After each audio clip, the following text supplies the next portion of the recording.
Alright, so normally I don't make videos about Nerf guns, but I recently purchased a new Nerf gun, and, well, I'm going to say one thing. It's just a mess. First of all, it's the Nerf Elite 2.0 Commander. I'm sure you've probably, maybe, if you watch Nerf videos, seen other videos about how this Nerf gun is interesting, to say the least, with its problems. But just the way this thing seems to have been manufactured just seems awful. I mean, I've heard a lot about having the barrel not cycle when you press the trigger, and that's exactly what happened to me. Basically, as soon as I bought it, as soon as I bought this thing and got it out of the package and started dry firing it, I noticed that the cylinder inside of the actual gun was not rotating like it should have been. It was just sitting, even after priming the blaster and firing it. It was just sitting, not moving. And I think it has something to do with this, which is the actual piece that moves when you pull the trigger. And I have to say, this thing is just a nightmare to look at. It is just... I've seen some complicated Nerf guns in my day, but this is a 6 dart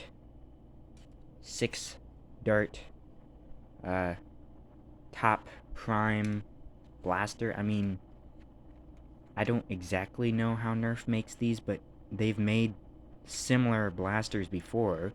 I wouldn't think it would be that hard for them to basically just do the same thing, make it look different on the outside, change a couple things around. But this thing is just a nightmare because, for one, getting it apart is harder than like 90% of the Nerf blasters I have ever taken apart to fix or modify, because it has a couple screws. It has like 5 or 6 screws, but the majority of it is held together with clips.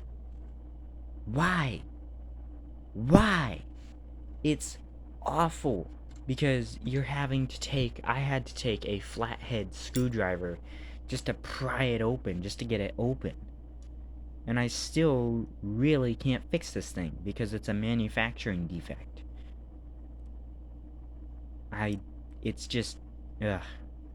I've never had a Nerf gun do this to me, and this is one of the new Elite 2.0s, which I've heard some bad things about some of the new Nerf Elite 2.0s, but I picked it up not knowing that this was going to be, well, my first ever, I guess you'd call it a lemon, a bad blaster.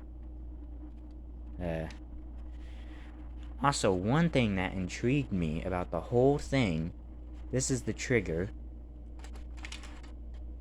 sits right in there like, a normal trigger would to any usual Nerf blaster. Most Nerf blasters, however, have a spring that pushes back the trigger. This does not.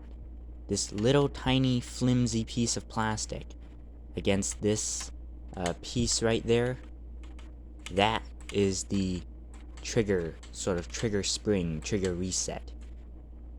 That tiny, flimsy plastic. I feel terrible that they even try it. This is just... man. That's just bad.